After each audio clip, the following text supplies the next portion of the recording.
Namaskar, hello and welcome friends to Finavision, your one-stop solution for CFA exams. My name is Shushmit Aditya Mukherjee. I'm an educator and an investment research analyst, and this video is a short excerpt from the full class series for CFA Level 3 curriculum. Hope you enjoyed this video. Let's get started.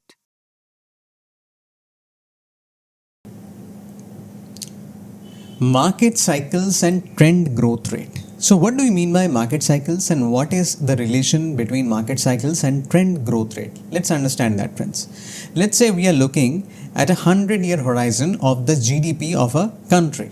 Let's try to plot 100 years of GDP of a certain state or nation. Okay, let me draw the horizontal axis which represents the timeline first. Let's say this is the 100 years of timeline, and the vertical axis, let's say, talks about the GDP, right? Year on year GDP. Now let me calibrate it also. The horizontal line is in tens of years. The horizontal line, let's say, is in decades. So 10, 20, 30, 40, 50, 60, 70, 80, 90, 100, like that. 80, 90 and 100, okay? And the vertical plot is, let's say, in trillions. So 0.5 trillion, 1 trillion, 1.5 trillion, 2 trillion, 2.5 trillion, 3 trillion, 3.5 trillion, 4 trillion, 4.5 trillion, like this. So let me value the numbers here also. Let me put the numbers here also. So 10, 20, 30, 40,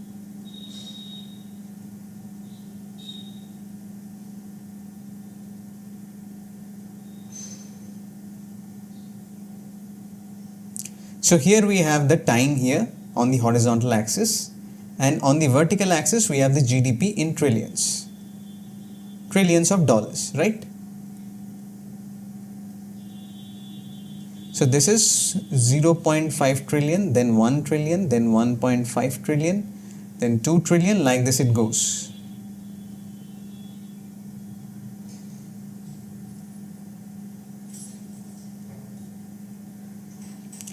So till 4.5 trillion we have plotted. Now let's say if we plot the actual GDP numbers of the nation, the line may end up looking something like this.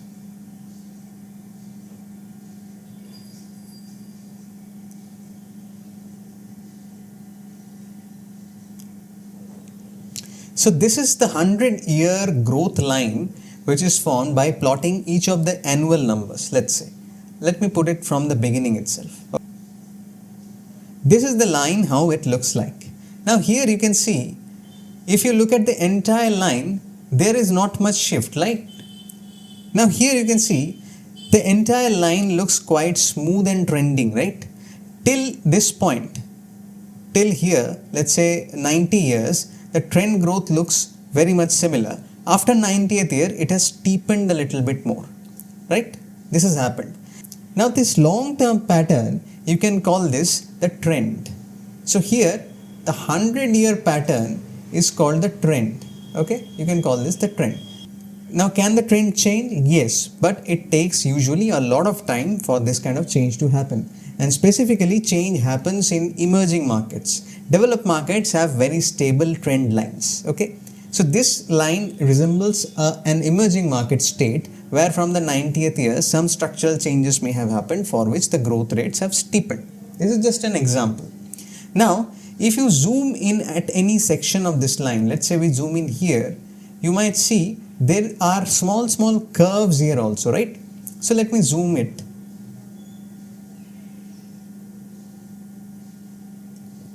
Now if you zoom it, the figure may look something like this, right? So there is a waviness here.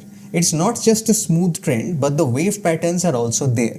Now, this is what we mean by coexistence of trend and cyclicality. Cyclicality basically focuses on shorter term cycles. It can be 3-year cycles, 1.5-year cycles, 10-year cycles, but still they are shorter than the entire trend level growth patterns, right? Depending on what kind of cycle we are talking about, are we talking about stock market cycles? Are we talking about business cycles? Are we talking about real estate cycles? Are we talking about supply and demand cycles? Are we talking about stock market cycles? Are we talking about currency cycles or behavioral cycles, or you want to just do swing trading over 3-month periods? All these things will All these things will change the cyclicality that you are looking for. But overall trend over the long term is very much reliable unless there is some huge structural changes that are happening at a policy level or a geopolitical level or something like that, or a currency level, something like that, right? So this is the difference between the cycles of the market and the trend growth rate, right? The cycles of the market and the trend growth rate. Basically, the trend growth rate is a straight line, seems like a straight line on which there is a waviness drawn out by the cycles of the market. This is how the market tends to behave, right? So here, market cycle means we are talking about shorter terms, maybe 5 years or 10 years or 3 years or 1 year. These are called market cycles. Now, these kind of changes may be smooth, maybe less, or maybe very drastic, right? Now, drastic changes basically happens due to certain kind of shocks or certain kind of systemic weaknesses that build in over a period of time. Now, all these things together, we tend to call them. The link to the full class video is given in the description below. Please check that out. Thank you so much friends for being with me till the end of this video. If you enjoyed this video, please like the video and subscribe to the channel for more such classes. Share your feedback in the comment section below and share this video with a friend who may find this helpful. For enrollment to practical application courses, internships and CFA curriculum classes, check the description below. Till then, keep watching Finnovision. See you in the next class.